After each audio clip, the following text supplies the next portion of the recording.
Well, welcome everybody. Yes, it is 7 o'clock. We want to be respectful of your time and get things started. My name is Jeremy Heiler. I am a co-facilitator with Becky Schwartz, and our site leader Troy Hicks is here also to help us coordinate this webinar series that we have been doing now for a few months. And Becky would normally introduce herself, and she's going to, but she's going to introduce herself tonight as the presenter because she is presenting on digital notebooks. And I have had the privilege of seeing this presentation. It's phenomenal. I can't wait to go over it again with her and have her show us some really fabulous things so I can take back these things into my classroom. Yeah, without further ado, Becky, I'm going to let you introduce yourself and let you get going. All right. Well, thank you for that great introduction, Jeremy. Wow, I wasn't expecting quite that nice. So he picks on me all the time. Don't let him fool you. Anyway, I'm Becky Schwartz, and I'm super honored that you are all here tonight to hear me talk about writers' notebooks. I'm going to go ahead and share my screen. Troy put in the link to this Pear Deck in the chat, and I'm sure he'll or Jeremy will kind of pop it in again as people come in. But digital writers notebooks. So a little bit about me. I teach English, social studies, and AP computer science. This is the first year that I am a solo English teacher in the sense of that's all I'm teaching. I teach at Springport High School, which is in Springport, Michigan, which is part of Jackson County. But throughout my teaching career, I have taught 7th through 12th graders at some point. I haven't quite gone as low as 6 yet, but who knows what's in my future at any point. But most of my experience has been with 10th and 11th grade English. So I've got my email there and my Twitter handle if you would like to follow me. But kind of to give you an idea of what this presentation is going to be about. So I turned to digital writers notebooks around May, June of 2020 as a way to figure out kind of how I was going to navigate the school year. So what I've designed this presentation about is I'm going to share with you one unit that I have done. And I did this year with my students, my 10th and 11th graders on poetry. And I'm going to share with you some of what I've learned and maybe some of the pitfalls that I went over and went around so that you can, if you decide to do this in your own classroom, you have some ideas of some of the things to avoid, but also some of the things that work really, really well. So I want this presentation is only an hour, so I'm going to gloss over a lot of the pre-work that I did with my kids. This is like a multiple day, multiple week unit. So bear with me as I go through that and kind of indulge the idea that the kids have been with me for a while. So pretend for a few minutes that you have as well. This unit is surrounded and kind of anchored in the I Am From poem, specifically George Ella Lyon's mentor text. I'm going to talk about that a little bit later. And we'll look specifically at the point where they're writing their own poems this evening. And I'm going to give you somewhere towards the end the writer's notebook unit slides that I've created, the student version. So you can take those, make your own copy of them, and adjust them to fit your needs for your own classroom. So for really quickly, and if you're familiar with Pear Deck, you can type your response right on this slide. And in a minute, I will show the responses. But I want you to think back to the beginning of this year. We had just finished probably the scariest summer of all of our lives. In the sense of we were very unsure of what any of this year was going to look like. And every 5 minutes, the news was changing. And some of the stuff in your own districts were changing. So I want you to think back to that time where you're thinking about this new pedagogy that you're being thrust into, like head first, not even feet first. It's like head first. What were some of the big emotions that you were feeling at the start of this? I'm going to give you like a minute to kind of respond to that.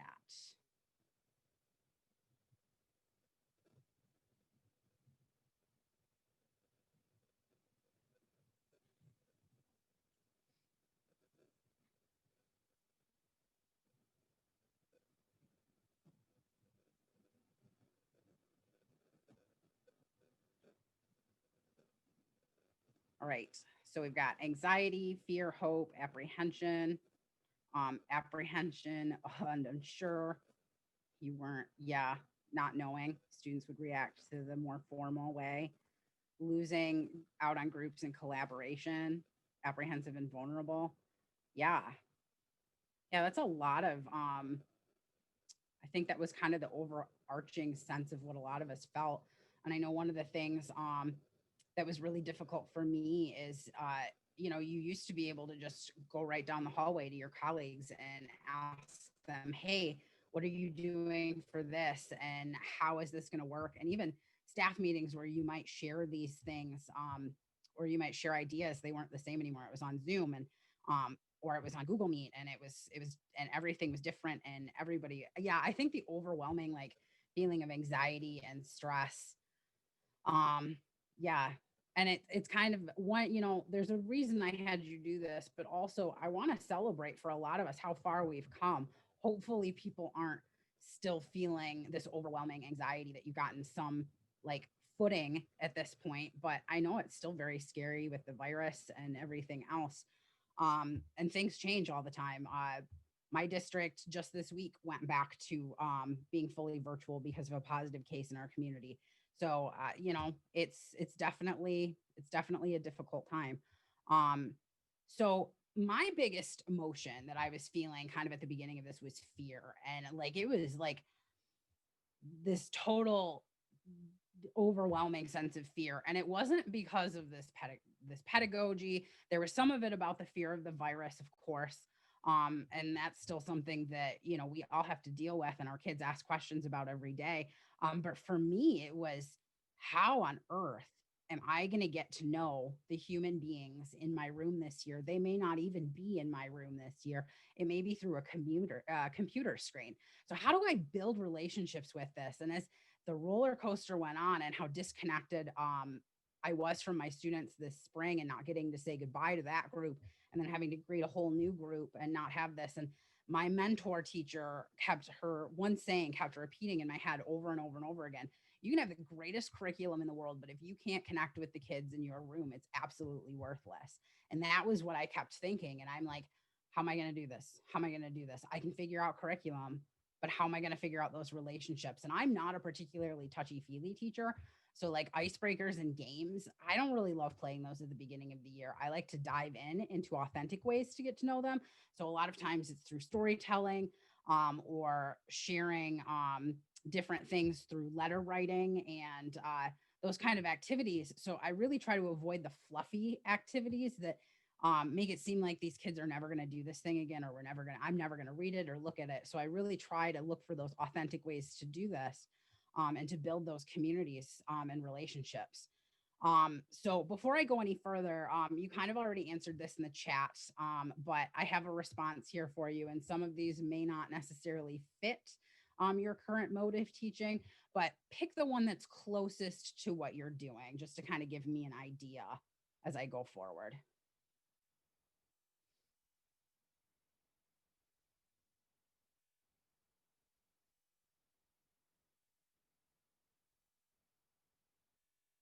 All right, I'm going to show the responses. So it looks like we're okay, fully virtual and face-to-face with a virtual or some sort of high flex concurrent. I'm on the face-to-face with a full-time virtual component taught separately or at different times. So it looks like we're pretty divided, almost equally into each of these, which is interesting. That wasn't quite what I was expecting, but you know, that's kind of like going right into this slide. What this year was not what I envisioned. I was on my district's technology team. And so a lot of what we talked about was not what ended up happening. So what I envisioned is, as I was planning over the summer, I was thinking we were going to be in a hybrid model. The kids were going to transition back and forth, and I was going to see this technology embraced by our kids and by our district.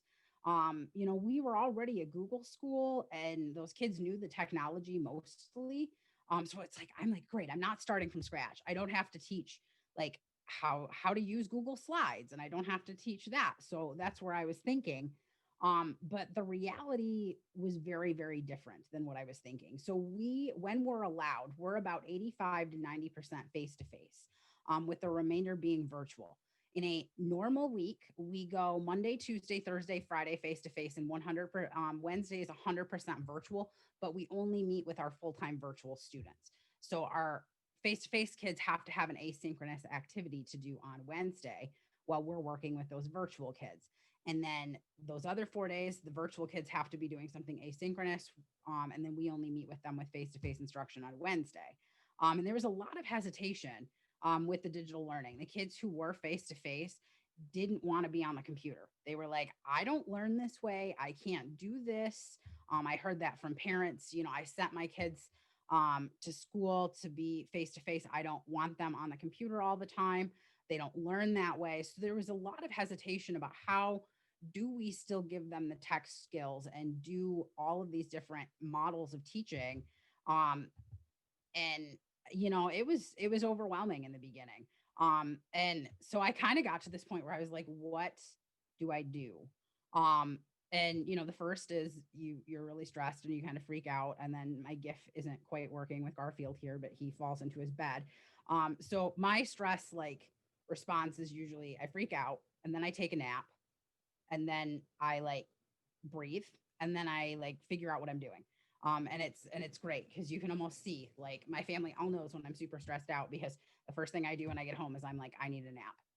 And so it works out. So that's kind of what I did. I followed my normal model of stress, and I ended up coming to the idea of digital writers notebooks through some research. And why I like these is they're super versatile and they keep the students' work organized. All of us know the scary thing that is Google Drive and how it has literally everything. And if it is not organized, it can be a nightmare to try to find something. And we thought teenagers' backpacks were a scary place to find things. Their Google Drive is even worse if it's not organized. So they're also highly adaptive. They do require a fair amount of upfront work from you, the teacher.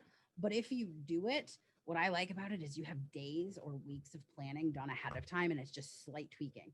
So in the middle of doing this unit, we went virtual. And then towards the end of it, we came back face to face.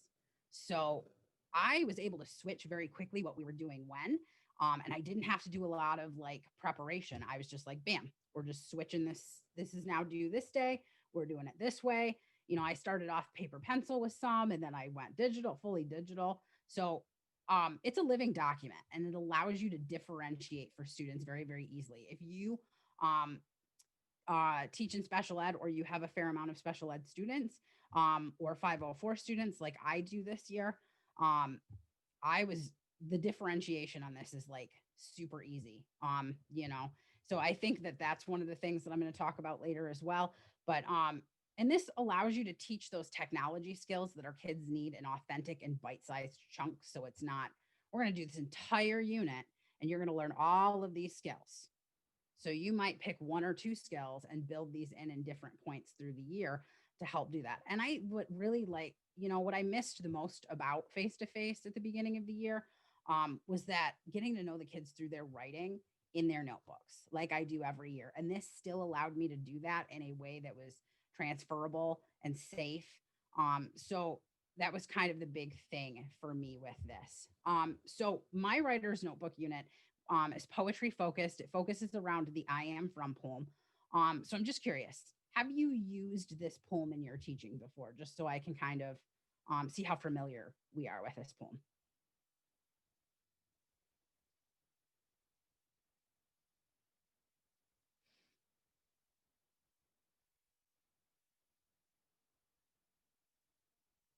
Okay. Okay, so a bit of a mixed, many times, a lot of you love it. A few times you know of it, and then some of you don't know. Okay. All right. So just to give you a quick background, and this is a slide that I've taken straight from the writer's notebook that I'm going to give you later. But this is George Ella Lyon's poem was written in 93. And she is the author of what's considered the first I Am From poem. And it's a blank verse. So it's written in a normal meter. It doesn't rhyme, which I have to talk to my kids all the time that poetry doesn't have to rhyme for it to be poetry. But she wrote what her life was like growing up in the Appalachian Mountains. And her poem sparks this movement in poetry called the I Am From. It's very popular.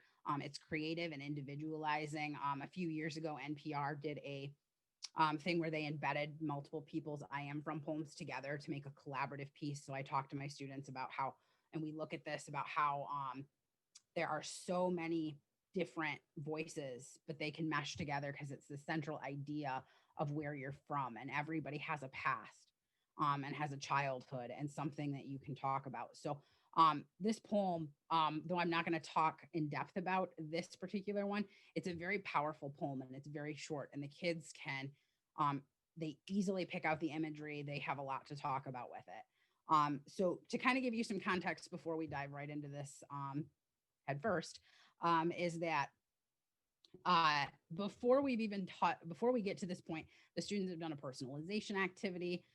They did a artifact writing activity, and then they've shared some personal things about their lives and written about it. We've done a quote discussion. There's lots of quotes that we've shared and connected with. And then we looked at 3 different I am from poems, talking about history, format, the fact that poetry doesn't need to rhyme, the techniques. And then they've responded to all those, and we've discussed it as a universal poem. The biggest thing that I want them to take away before they even start writing is this poem is about a person's roots and experiences, and we all have those, and we can connect with them. So here's this bit.ly link. I'm sure Troy or Jeremy will pop this in the chat in just a second. But this bit.ly link is going to be the entire student version of this writing notebook. It's going to force you to make a copy of it. But once you have your copy, feel free to use any part of it and adjust it as you need to. And all of the slides up until where I'm going to show you next are the back work that I did with students. So feel free to take a look at this. And that way you have it for more for later. If this is something that really interested you and you think you might want to do parts of this with your students, you have more resources. So like I said, I'm going to focus on the writing activity towards the end where the students produce their own poem. So I forget what slide number it is exactly, but I'm looking at the yellow where the I am from poem slide. So I start off with the kids with the challenge to brainstorm 16 memories from their brains. And again, we've done some work up to this point, but 16 things. And the difficulty for them is a lot of them will get like 9 or 10 and they're like, I can't think of more. So sometimes you have to talk to them about like, okay, is there a particular vacation your family went on that you really like or have a lot of memories from? Is there, and talk about holidays. Is there a birthday that stands out to you? Is there a person in your family that you look up to? So a lot of those, you just kind of got to give them ideas and then they can keep going. And I embed examples in my own. So like, for example, this very first one, I did 16 memories and I share these with the kids and I talk about why they're special to me. And why they stand out in my brain about my childhood. And so we have a little bit of a conversation. And I can tell you, although sometimes like I do get a little nervous, like sharing some stuff like this with kids, I can tell you by sharing these things with them, I get such a huge relationship with the students. They are more readily eager to tell me about themselves, and they're able to, and they have connections. And so sometimes like they'll remember random things. Like I talked like randomly out of the blue the other day. I just had a kid who came on Zoom and was like, Mrs. Schwartz, I'm having your favorite thing for lunch. And I was like, what's my favorite thing? He's like, that grilled cheese you always used to have on snow days from your poem. And I'm like, holy crap, how did you remember that? But also it's kind of those cool connections that they make to you. So after they do the brainstorming, I have the blank slide here, they fill it out. I challenge them to now reorganize them and kind of code the memories using colors and underlining. This is a place where I had kind of the most interesting when we were face to face. A lot of the kids wanted to do this paper pencil because they liked the tactile of moving things around, but it can be done digitally as well. And so I reorganize them and I share my thought process behind it while I'm doing it. If it works out, it didn't work out this time. If it works out, Sometimes I do it live on my screen at school, and I'll move things around so they can see my thought process of how I got to here, and I do it while they're doing it. Which they appreciate that because they want to understand the decision, and a lot of them stress about making the right decision, and I tell them there really is no right decision. It's your poem. There's no right way. It's your poem. So what makes sense to you? Um, and then they duplicate this slide, um, and they start to form this into stanzas. So this is my favorite part, and I actually include that in there. And I talk to them about, like, now that you've done this, what goes together and what are you going to put into stanzas? And what are you going to make, and what emphasis on certain lines do you want to do? And that's where it gets really interesting. And I share with them my example again with the stanzas and how I came into this decision of how I chunked these together.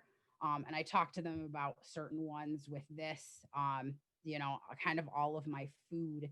It's very interesting. My family is very food orientated. We gather around food, and that's kind of something. So I talk about how a lot of my big memories are surrounded by like big meals or a certain restaurant or something like that. So I talked about that with them and how I came to the decision with that first stanza. And they move the stanzas along. And then the last part is kind of your almost final draft, as I call it, because they get to a point where they've got their stanzas. They're going to reword things a couple of times because they've read it out loud or changed things. And I show them how I crossed words out and changed it and made it, some of them I made shorter, certain lines, and changed things around. We talk about that as well. And sometimes I will do that live with them. I tend to think of teaching writing like a cooking demonstration or a cooking show. Like, you always want to show them how to do it, but you also want this finished product that you can just pull out of the oven as if it's been cooking for like 6 days in the oven. Not really 6 days. I'm thinking of like a really good like smoked piece of meat, but like when you're making a casserole, you put it together and you pull it out and you have this interesting thing to show them, and they get to see the final product. But a lot of times they're used to seeing the final product. They're not used to seeing the in the moment writing, that cooking, that process. And that's what they need to see. So ultimately, then we get to the final draft. And this is where the multimedia component comes in with them. So for this, I challenged the kids. Their poem had to be 16 lines long, and it had to have voice narration. And they could use Screencastify, Screencast-O-Matic. I use Loom a lot for my digital stuff. So a lot of them were like, I just want to use the one that you use. And so we talk about Loom. Some of them chose to just do a voice recording and have it embedded into the slides. And I show them how to do that there. And then I challenge them to have additional multimedia elements, at least one. And it could be pictures that they found on Google or actual pictures. And I did have some kids include actual pictures from their childhood, which was really powerful to see. But also another option they had was word art. And we talked about linking a lot. I've been doing a lot of lessons on linking. The more I teach digitally, the more I realize kids don't understand how links work and how who has what link ownership and privacy setting. I mean, heck, we mess it up. How many times are you in a meeting and somebody tries to share a document and they're like, oops, I forgot the share settings were this. And so then they have to go in and change it. So like the kids are just learning that too. So a lesson in link sharing is always appreciated. And the kids, once they figure it out, it clicks, and they have a lot of really cool things that they start to do with like things linked inside of things. And they start doing their own hyperdocs to give back to you. So I had two, I did an example with the kids that I shared. The first is just my slides by themselves with the multimedia elements here. And I talked to them about how I did one stanza per slide so I could have the pictures and the word arts. And then the other piece, and I said, there's no reason you can't put more than one stanza on a slide. And we talk about some of those choices. And I had students who wanted to do one line per slide. And they had a reasoning for that. And those conversations that you could have with them in those moments where I was like, why are you doing 16 slides? And they're like, well, I really want each line to have its own emphasis because I'm 16 years old. So in my mind, I was doing 16 slides, one for each year of my life. And like, without that like conversation, I would have never probably gotten that from their poem. But seeing that was really powerful and having that conversation with them. And then the second thing that I did was this multimedia screencast for them. And it looks like we're doing okay on time. So I think I will play for you this piece that I did. And this is an example that I share with students. I actually share this screencast with them before I talk to them about the final draft and what it's going to entail. And I talk to them about, I want them to see it. And then we talk about those elements and they'll be like, oh yeah, I noticed that about your piece. So I think it's great. It kind of builds conversation for them as well. And again, Becky, they get to see, yes. I'm sorry, I didn't mean to interrupt you. I thought you were No. done. No. Before you play the video, Annie had a question about your mini lessons. All those mini lessons, like how to use Zoom, or Loom, etc. Yes. Are those mini lessons, or is that just, do you give the students just a big overview? I think is what she's trying to ask. Yeah, I give them an overview of tools and I talk about the benefits of each tool. And then I kind of make it sandbox time. I know that sounds really strange, but I tell them, like, if you want to do a screencast, try these 3. Here's what I like about each of them. And then, or sometimes I will do, I'll do a demo on each of them. Now, at one point when we were doing this, we were virtual. So I just did short demos on each of them while we were on Zoom. And then I made a longer video that they could watch and go back if they needed to refresh their memory on. But a lot of them, it's having the time to play with the technology. Because they get things pretty quickly. It's just, they're very scared to start. They just don't know how to start. And then once you give them that, and they get going pretty well. So any other questions before I play this? I think that was the only one that was in the chat. All right. So hopefully the audio on this works. We'll see. I am from by Becky Schwartz. I am from non-traditional birthday cake and from boxed mac and cheese every Thursday, crispy French toast on snow days. I am from sledding down the library's hill until we were numb and an always clean swimming pool in the backyard. I am from retro cartoons with my dad on lazy weekends and trips to Red Lobster and orders for good grades with mom. I am from car trips to Grandma's and Aunt Elaine's many weekends and Skateland, where we'd roller skate for birthday parties and fundraisers. I am from the piece of church 5 minutes from the house I grew up in and reading Fear Street books by nightlight on school nights, risking being tired the next day. I am from teacher emails about reading too much in boring classes and hiding my art journal under my bed. I am from the little gray shed my dad built for me, falling off the roof in the process, and ballet and gymnastics until middle school. I figured out I wasn't athletic, and from my own cordless phone in my attic room. And losing friends as we grew up, but learning to stand on my own.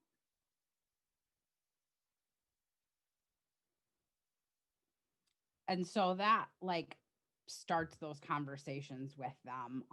They'll ask me things, well, well, why did you hide your art journal under your bed? And I'm like, because I wanted to keep it a secret. And so it's very interesting. They'll have different conversations with me, and then they'll say like, oh, you went to Red Lobster for good grades. I love it when my parents will take me here for a award or whatever. And so they'll be like, and then I do get the occasional like, I teach teenagers, so I get the sarcastic, you would get in trouble for reading in classes. You would. And so you have these laughs with them, and they really enjoy that openness. And some of their poems are absolutely powerful. I have one that I'm super excited. The kid just gave me permission, and we're going to enter it into Jackson County. Their district library does a poetry contest for young poets every year. And so we're working on putting it into their formatting requirements. And we're going to turn their poem into that and see what happens. But I'm pretty excited. The kid's very excited too. So let's go back here. So they work on their piece, and it takes a couple of days. This whole writing process probably, we were virtual for much of it. So I ended up giving them a whole week to work on this because one of the things my students really struggle with, and I'm sure all of yours do, is chunking and time management when they're at home.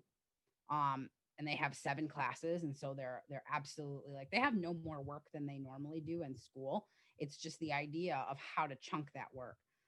And not having the comfort level of their teacher being right next to them. So I gave them a week to work on this, but it could take a couple of days, and it could take even longer depending on what you want them to do with that multimedia piece and what you let them do as well. So there's a couple of things that I've learned about this process as a whole. So probably the biggest thing is, I think, when I first started this, I was like, we're going to do it all digitally because stuff's going to change and I want it to be digital, and it's just going to be easier. But what I started to think, the more I thought about it, is it easier for the kids or is it easier for me? And the answer was, it was easier for me that it was digital, but it wasn't easier for the kids. So I think it's important to let kids figure out their own writing comfort zones. And the more I thought about it is there a professional writer today that would say they're entirely digital or all pencil paper? I don't think so. I think they flip back and forth between the two. And I think letting them figure that out is another step on that journey for them to become the best writers they can be. And I think it's equally powerful. I talked about the idea that some of them wanted to cross things out and like move them around and draw arrows. And you can do that on a computer, but I don't know if it's quite as powerful or as tactile to the writer to do it on the computer as it might be paper pencil. You can always transition to digital. It doesn't have to be one way or another. And you can go from digital to paper to pencil, but I think it's important to let the student find their own power and voice in that. And I think teaching students voice dictation tools and understand how that might help your struggling students. One of the things that was super powerful is when my struggling students figured out they could talk to the computer and it would type what they were saying. And that was a huge thing with these digital notebooks. A lot of them, because they were connected right on, there, they could have the computer type what they wanted right where it needs to be. And there was no guessing about, well, where do I write this in my notebook, or how do I do this? It was right there. The box was there that they could click on, and they had the prompt right next to it and whatever it was. So that was really great for differentiation students. And the other thing is if you have Google Classroom or whatever LMS you're using, you can click on certain slides, and for your students who need accommodations, you can be like, great, you don't have to do this slide. Or if you're requiring 5 things and for their accommodation, you only need them to do 3, you can very easily put a comment note there. And then the kid is not trying to remember later, what did Mrs. Schwartz tell me I had to do? It's a little note right there. I did also learn that being this organized can bite you in the butt. When we rapidly switched back and forth a couple of times, I forgot to change the numbers on my slides. You'll see I have very specific directions, and I'll be like, copy this slide 34. And then the kids were like, there is no slide 34, because I ended up just only taking certain parts of this slideshow and putting it in there. And I was like, oh, crap. And some of them, they figured it out, but my very literal students were like, there's no slide 34. Am I doing something wrong? They immediately assumed that, and it's not. It's just, I forgot to change the slide numbers. And then, as I said before, a lesson in link sharing is always super helpful with this. Students, again, they struggled with making the links to their audio clips and their screencast visible to me because they didn't understand the sharing setting. So I would, when I do this unit again, I'm going to do a lesson on link sharing before we turn these in, maybe like 10 minutes before I want them turned in, so they have it. And I might also make a video as well, because that was definitely a struggle. So I have a couple more things, but any questions right now?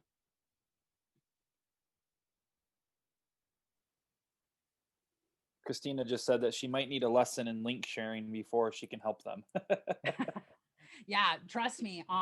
That was definitely a struggle. Google over the summer changed their how you share links and how you set that up, and that has been like for the first like couple of months getting used to it. That was the bane of my existence, and I was cursing Google quite a bit about why they needed to change things. So I definitely understand that. Anybody else?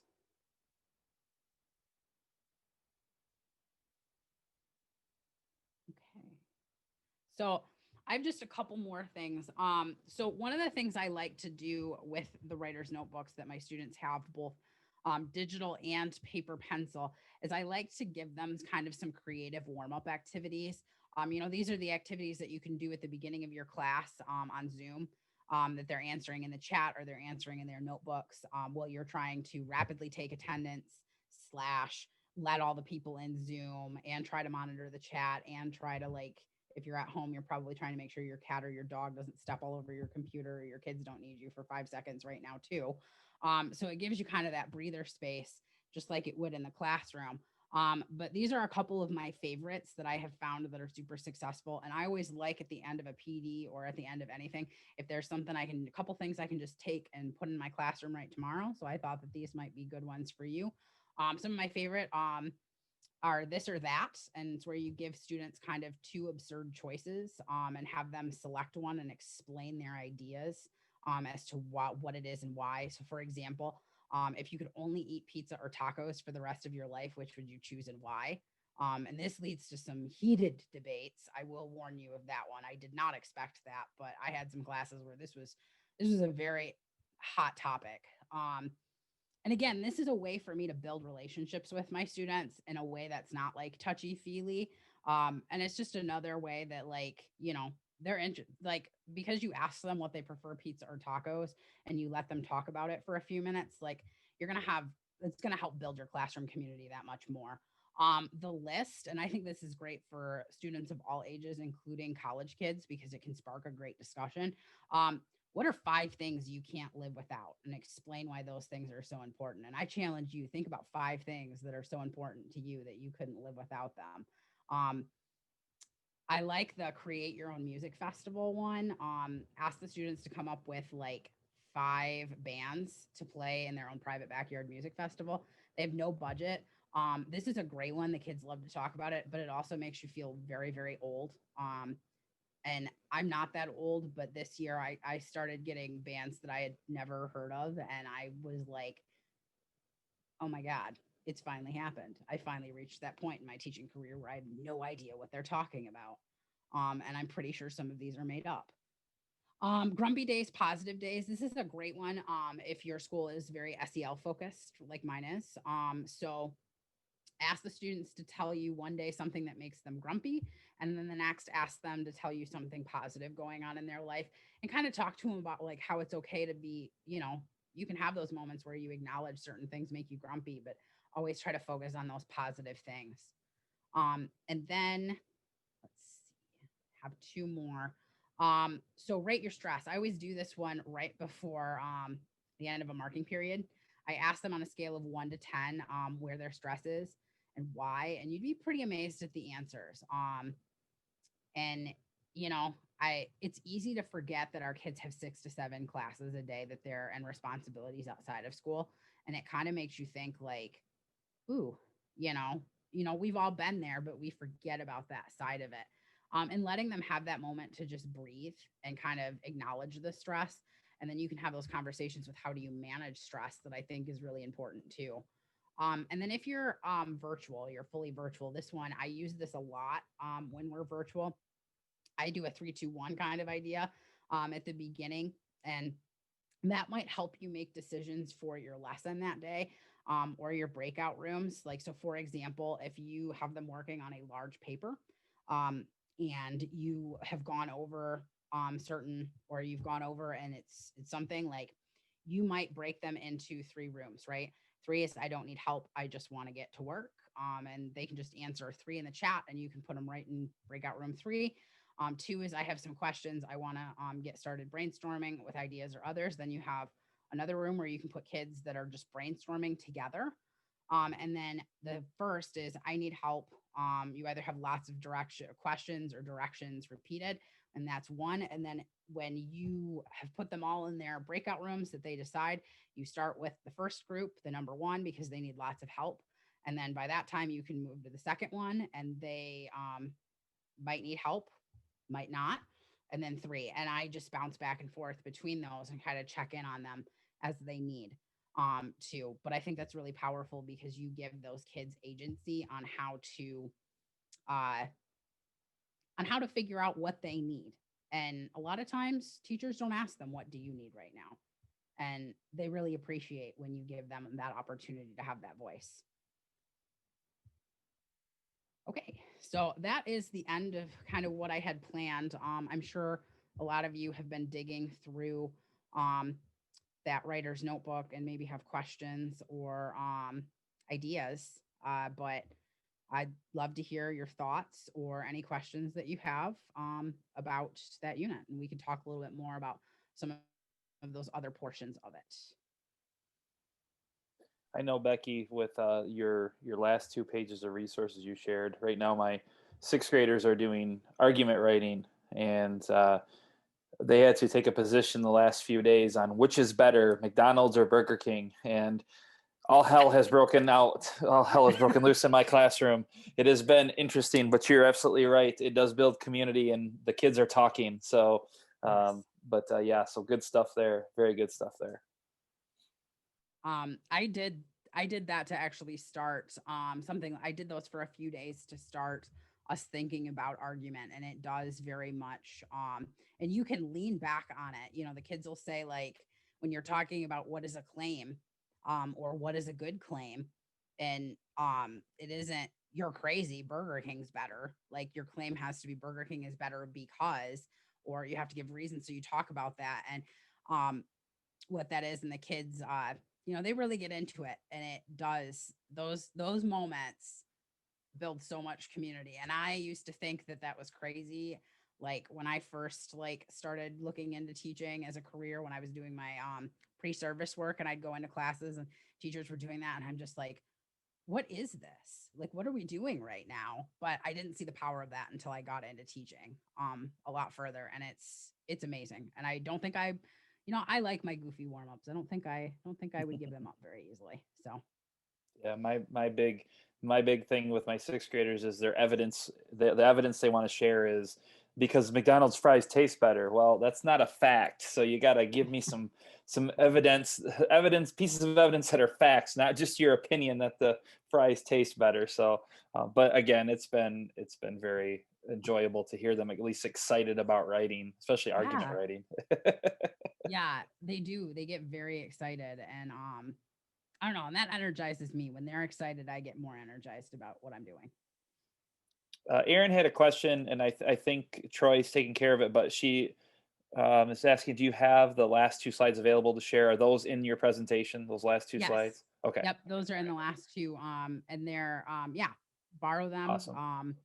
And the this or that, if you end up wanting to do more than those, Google has a lot of them. I ended up finding at one point an article or some blog resource where a teacher had shared out a whole bunch of them for everything from elementary to middle to high school that I just Googled.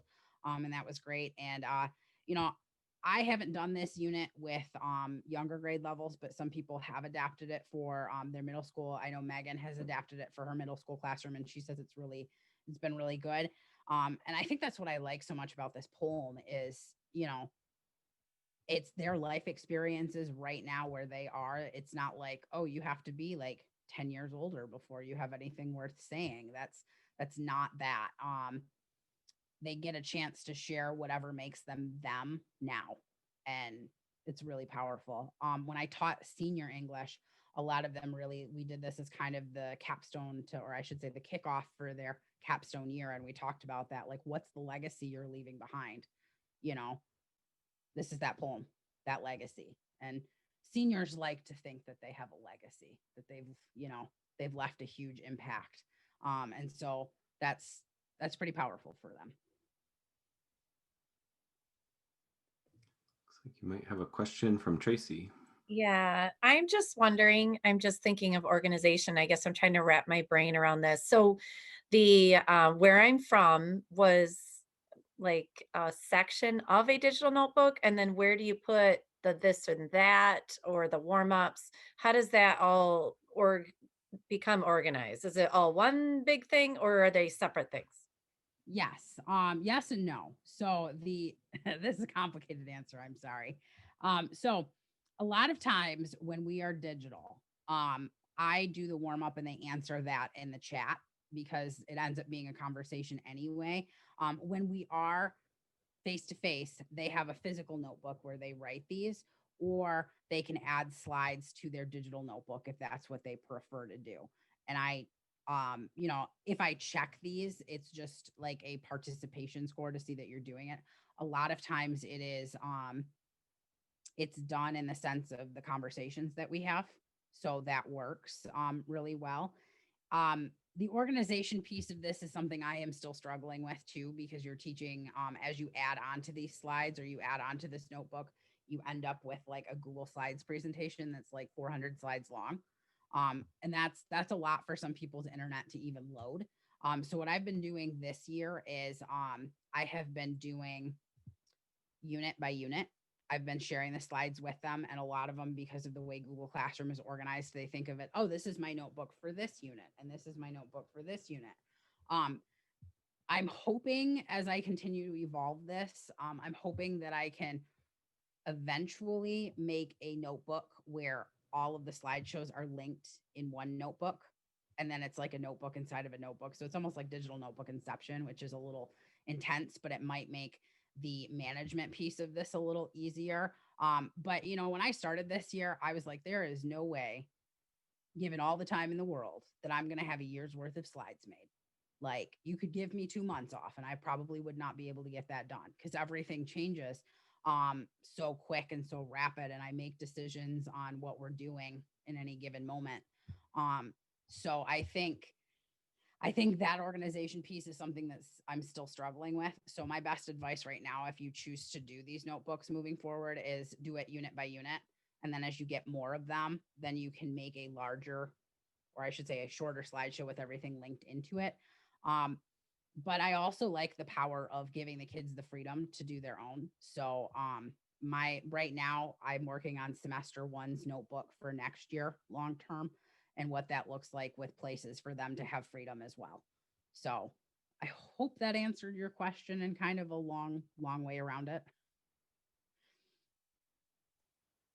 And Megan wants to know if you could show us the table of contents you set up for the kids. Yes. Let me pull that up and then I will bring that up. I just have to figure out where I am with all of my tabs. That's fine. While you're trying to find that, Annie had shared a really great model for a project that she did with links and videos available from National Geographic. So very, very nice setup. I'm scrolling through it right now. It looks really good, Annie. Thank you for sharing.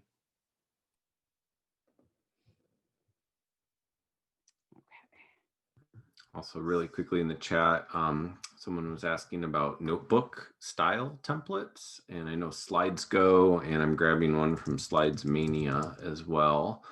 And I'll see if Slides Carnival has any, but there are some really great Slides Go, Slides Mania, Slides Carnival, all free, openly available copy and share templates that you can use. So, oh, great. Angela dropped one from Matt Miller's Ditch That textbook too. Thanks, Angela. And so, as I'm getting this, because I'm by no means an expert in digital writers notebooks, I do use Matt Miller's Ditch That stuff quite a bit. So this is the table of contents and this is another organizational piece with the kids that I talk about. All of these are links to something in the slideshow. So I'll open up the table of contents on my big projector or when I'm in Zoom, and I'll tell the kids, okay, we're on section 2 of the I Am From Poetry. I need you to go to the I Am From Poetry and Mentor text. And I'll like give them a second and then I'll click on it and it'll take them right to that piece. So that organizational piece does get a little easier. So if you do end up with a like 200 slide long digital notebook, you can very quickly click to what you need, and you just have to teach the kids how, with, you know, through repetition and reminding them that it's there, this piece. And so these digital writers notebooks, and then you'll recognize this slide where I spent a little bit of time on this poem with them. And then I'll just link right into it. The poetry, the poem text, and then an audio. And this is actually George Ella Lyon herself reading this poem, which is super powerful. The kids got really excited about hearing her talk. But one of the things I talked about is how what is helpful for students with special needs or struggling students. What's great about this is when they're working, they've got their prompt or their question on one side, and then they have a space to type their answer. So they're not trying to figure out what they're supposed to write, and they can come back and forth to this. And this was super helpful because I still, while doing this, I had a component of kids that were fully virtual through the whole thing and working asynchronously. And this worked beautifully for asynchronous students. They had their stuff that they had to do. And then just every week I told them, okay, I'm going to be checking your writer's notebooks from slides like 12 to 27. You have to get those done this week in addition to your independent reading. And they liked it too. They liked the fact that everything was linked in here and they didn't have to go 100 places. So, you know, the digital writer's notebook is a little bit like a hyperdoc. If you attended Jeremy's earlier session back in 2020, it was I think our kickoff one on hyperdocs, and how, you know, that idea of everything being linked in here and being user friendly and being equitable for the kids is really kind of what drove me for these writers' notebooks as well.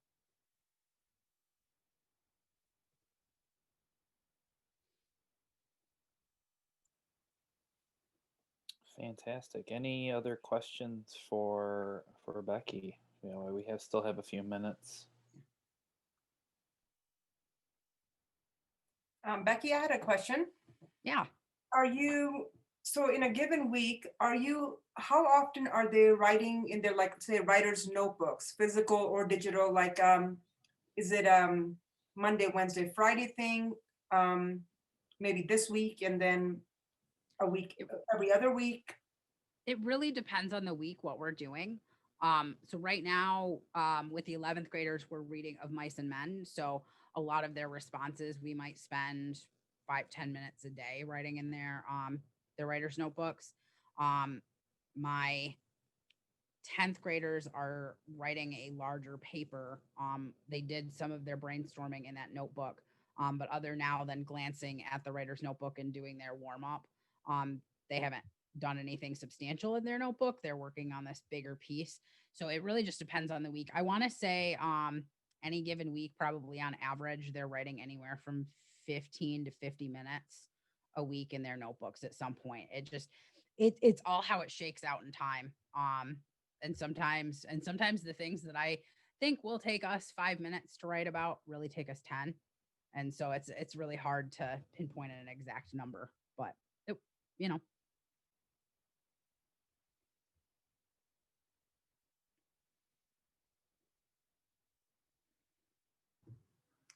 I had one quick question for you, Becky, as we're kind of coming to a close here. To what extent do you find that you're coming back to those 16 things that they originally wrote as they're finding new topics? Like, and to what extent do you do that explicitly? Like, do you ever make a move in your mini lesson or in a conference with the kid to say, oh, go back to your Where I'm From? Or do you see things that bubble up and you're like, oh, yep, I remember that kid wrote about that, and I can maybe ask them another question? Like, how, and I know there's no like quantitative answer to this. Like, I'm not asking you for what percentage of times do kids come back to their wherever, but how often do you find, I mean, just in general, do you find those things bubbling up now at this point of the school year and you're able to kind of return back to them? I do. We probably haven't explicitly gone back to them because we came back 3 weeks ago. We were virtual 1 week, and then we were face-to-face last week, and now we're virtual again this week. So like this has been kind of hard, but I can tell you what really we end up talking a lot about these with is with their independent reading. When I do reading conferences with them, they'll talk about it. Like I had one kid who he was looking for another book, and he was like, you're never going to find another book for me that was like this one. Like, this one is super special. And we've all had that moment. Like, we've had a book and we're like, this was great and nothing's ever going to compare to this. And so that's both like powerful, but also like, I like to rise to that challenge. And so I was like, well, I remember in your poem, you wrote about really liking this particular like thing. Well, this character also deals with something like that. And so I can pull that. And then they're like, how do you remember that? And I'm like, it's my job. It's what I do. I remember things. But they really, they like that. And, you know, sometimes when we're writing conferences, I will remember a continuing struggle that a student has, like maybe they're always, I have one student I can think of right now who really psychs themselves out all the time about writing because they want to find the exact right word for everything. And sometimes I have to be like, you know what? You just got to put some words on the page. You can sit here and think about the right word all day, and you just got to write the words. And so I talked to them about, you remember how you didn't believe me that the 16 lines would become a poem, those 16 random words would become a poem. I sometimes I joke with him, I do know what I'm doing sometimes. Like, trust me on this. That process worked. I need you to just write some words right now. And like I said, those words didn't end up being the final words in your poem, but they got you to the final words. So a lot of it's a process talk, and then those little things that you know or you learn from them about them with these poems that you can use later. So. Fantastic. Well, I know Jeremy will get the last word as we thank you, Becky, for your time. I'm just going to quickly say that I have dropped a link to our Teaching Remotely Without Being Distant half-day virtual PD event that we mentioned at the top of the hour, but is worth mentioning again. And we'll include the links when we send out the follow-up email. And with that, I'll leave it to Jeremy to wrap us up and tell us about upcoming webinars and events. Yeah, this is actually perfect because our next webinar is February 16th, and our two co-presenters, are here with us tonight. So I'm going to allow them to give like their Twitter size version of what they're going to present on. So Anna or Angela, would either one of you like to take the mic and just give us a little bit of a snippet on what you're going to present on next month?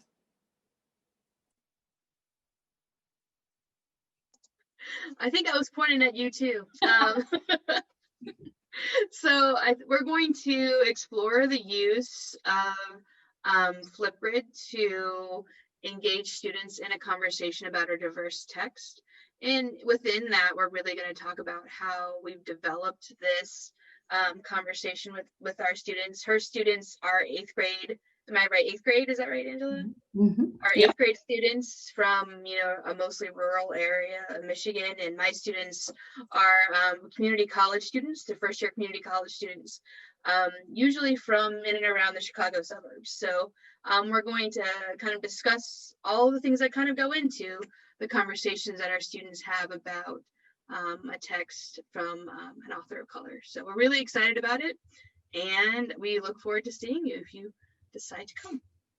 How was that? Was that good?